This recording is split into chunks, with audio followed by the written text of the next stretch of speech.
Last year, the total ad spending across all major media was about $285.2 billion, and it's only expected to increase this year. So business owners have clearly been utilizing all the major digital ad platforms like Facebook ads, Google ads, YouTube ads, and so on. But are they seeing a return on that ad spend? Are you? A lot of small business owners aren't, and there's a reason for it. So if you've been struggling to see ROI either short-term, long-term, or both from your ad campaigns, you're going to want to watch to the end of this video because I'm sharing the real reason why you haven't yet and what to do about it.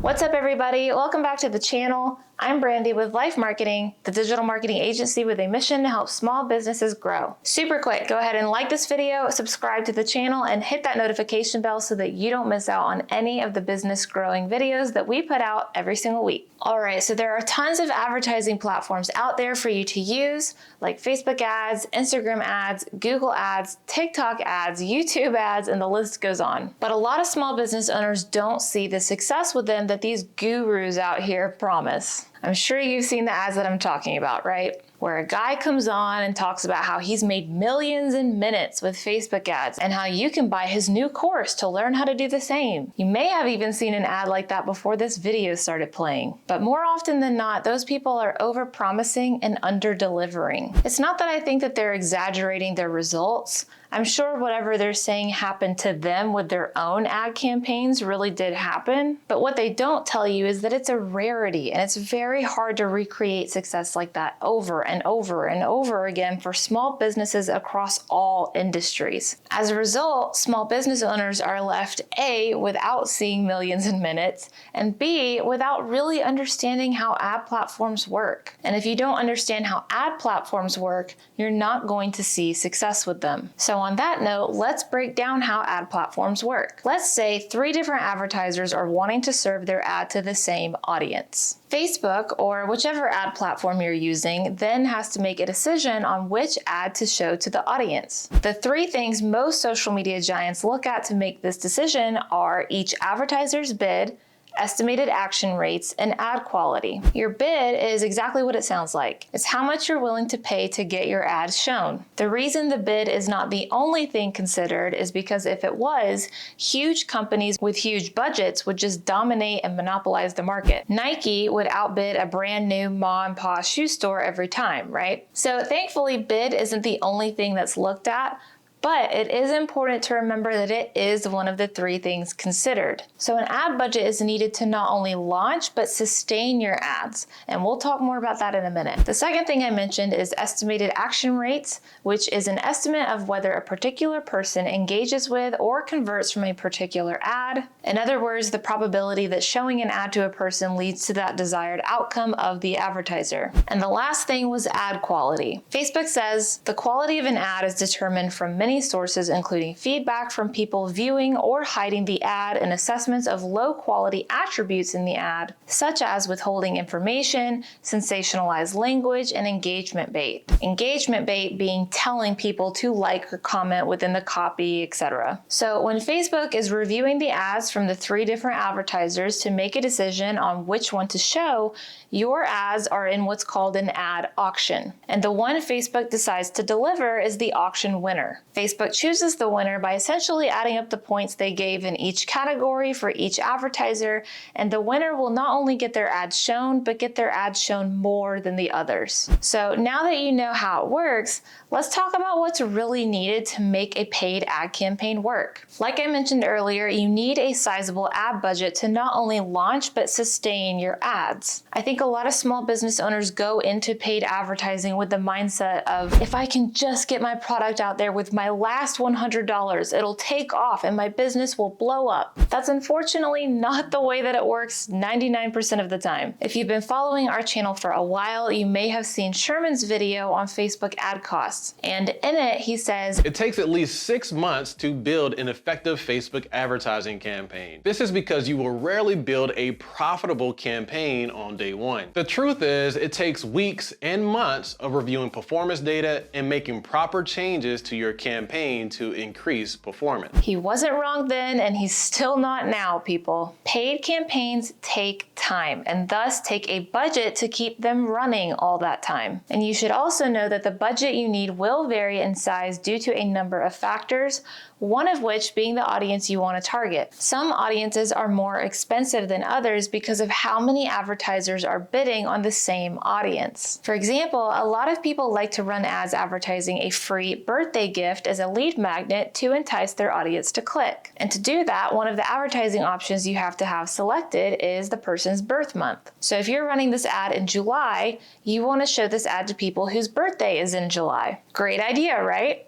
It's so great, in fact, that everyone and their mother thinks of this idea and tries to target people by their birth month. As a result, your bid has to be higher than normal when targeting this audience because it's a popular audience. Now, if you still want to know more about how much your ad budget should be, I will link Sherman's video in the description, as well as this one from me for you to check out. But for this video, I want to keep moving. The other things your paid ad campaign will need to be successful in addition to a budget is a strategically selected target audience and ads that were made for that audience. What Sherman said about it taking months of testing and reviewing data holds true because it takes time to determine which combination of targeting options and advertisements is going to be the winning combination that drives sales for your business. This process is something called A/B split testing. We've talked about it a lot on this channel, so I will link this video for that in the description in case you missed it. But essentially, it's a controlled process that allows you to determine what I just mentioned, the best ad set and ad combo for your business. And it really is a process because it takes time anyway, and on top of that, it's different for every single platform. If you're running ads on Google, YouTube, and Instagram stories, all three of those ad formats are going to be very different, and they will likely each have their own A/B split process going on with an allocated budget for each one as well. So you can already see how the workload and budget for paid campaigns like this can stack up. But we're not done. There's one more thing business owners need to consider when running paid ads, and that's their profitability, their ROI. You might be thinking, duh, what business owner isn't thinking about that? But you'd be surprised at how many people just throw money at an ad platform and are excited when they see a sale from it without paying any attention to how much they spent to get that sale versus how much the sale was worth. It's not as exciting to get a sale that was worth $50 if you spent $100 to get it, right? So you need to aim for a healthy ROAS, which stands for return on ad spend. For e-commerce businesses, this is a little bit more straightforward because your products have an exact value. But for service-based businesses, this means you need to know the average LTV or lifetime value of your customer so that you can determine if a conversion on your website, such as a contact form completion, is worth spending $50 to obtain or not. So when you're A/B split testing, trying to find which creatives resonate the best with your audience or which audience reacts the most to your creatives, you need to look at more than just which combo is getting you sales. You need to know which combo is getting you sales at the lowest cost per sale, aka the most profitable cost. So at this point, you may be thinking, okay, that makes sense. Let's do it. The thing is, while it all sounds great and makes sense to a lot of people, it's easier said than done for non-professionals. It's not as easy and readily doable for people without experience as a lot of those gurus like to make it seem, especially with all the mayhem with Facebook in particular and the iOS updates that are making things more expensive and even harder to track. I'll link this video if you have no idea what I'm talking about with that. But the point is, I can't stress enough that it takes a lot of time, effort, and budget to commit to a paid ads campaign. I've seen a lot of business owners think that they're ready for paid ads, and then they're disappointed 1 or 2 months in when they're not blowing up with sustainable sales yet. That is an unrealistic mindset to have that will cause you to fail at paid ads. I'm just being real because, like I said, this is the stuff a lot of those make money fast ads will not tell you. Plus, on top of all of this, the reality is that paid ads were never supposed to be a long-term strategy to begin with. We've talked about this on our channel before about how paid ads stop working for you as soon as you stop running them. Think about it like renting an apartment versus buying a house. If you stop paying rent in an apartment, they boot you out. All the rent money you spent on the apartment is gone and you have nothing to show for it. But once you finish paying off a house, it's yours. You're not making monthly payments anymore, and you still own the house. The same principle applies to paid versus organic strategies. Any money you invest into organic strategies, like paying a digital marketing agency to handle your SEO strategy, for example, is going to pay off long after you've stopped investing in those efforts. Whereas paid ads are only effective when you're spending money on them. As soon as you stop spending money, or as soon as you run out of budget, they're no longer doing anything for you. What we've said before on this channel is that paid ads should only be utilized for the short term to get your brand out there, get some sales coming in, essentially get your business off the ground while you get your organic strategies going in the background. Because the organic strategies are going to be what sustain your business for years to come without having to burn money on it every single month for the life of the campaign. So with that said, I want to share what I do recommend and some of these organic strategies I'm talking about. But first, here is a quick message from Morgan on our monthly coaching program.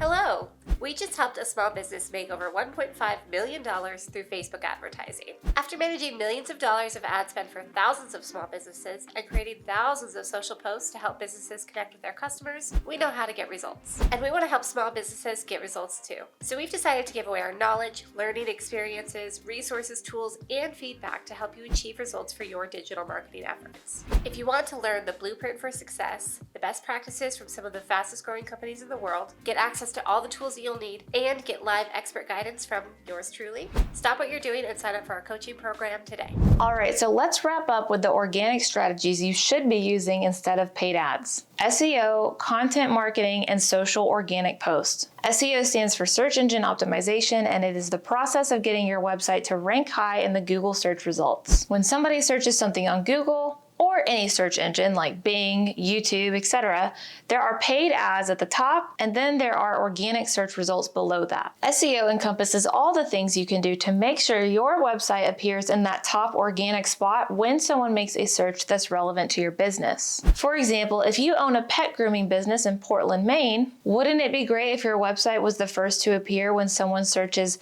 Golden Doodle Grooming Portland, Maine? Or for a non-local example, let's say you sell old-timey looking wide plank hardwood flooring and you ship anywhere. You'd want your website to be the first result for the search query antique wide plank hardwood, and SEO is the process that helps you do that. The first 5 results on Google get 67.6% of the clicks, which means you want to be at the top of the search results because that means you're going to get a large majority of all the clicks for that search for free. No ad spend required. Sure, the paid ad results will always be at the very top, but as you saw from my screenshot, they are marked with the word ad.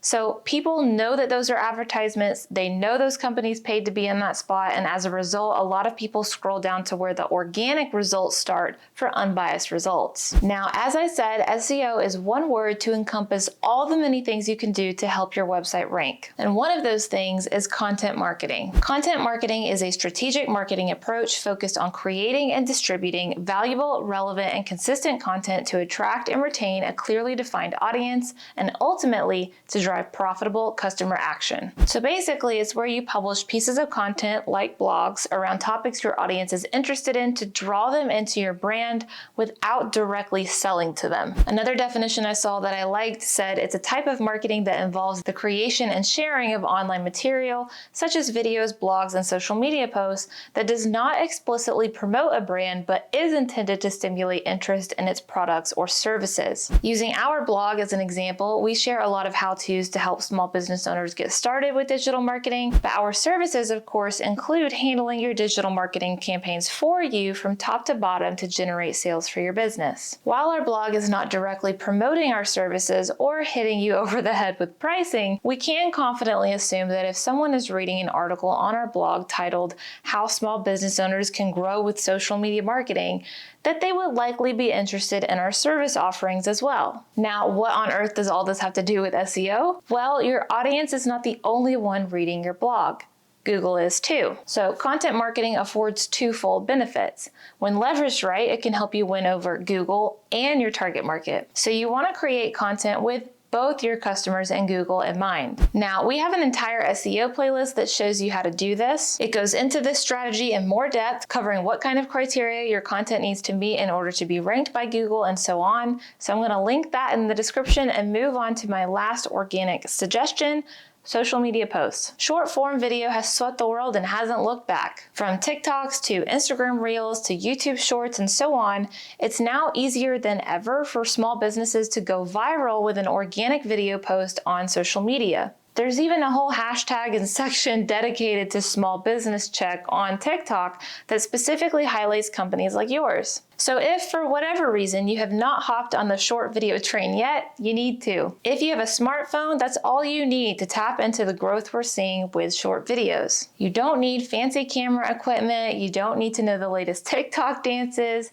and most importantly, you don't need to be perfect. The best short form videos are raw, real, and helpful. And if you need more guidance to get started, both my intro to Reels video here, as well as my video on TikTok ideas for businesses, share different ideas and tutorials to get you started. Plus, in addition to short videos generating massive exposure for you all on their own, as you probably picked up from the content marketing definitions earlier, social media posts can also further support your SEO and content marketing efforts. So that's why SEO, content marketing, and organic social videos utilized all together make for one big, free, effective power punch in your marketing. It's a much more sustainable and effective way to market your business than just fueling ad platforms with every dollar you have, hoping it'll blow up your business. In my opinion, paid ads should only be used as a short-term strategy to drum up some buzz around your business while you're getting your organic strategies going, which is why I advise so many small business owners to start implementing organic strategies like yesterday. So comment below and let me know, how are you operating your business right now?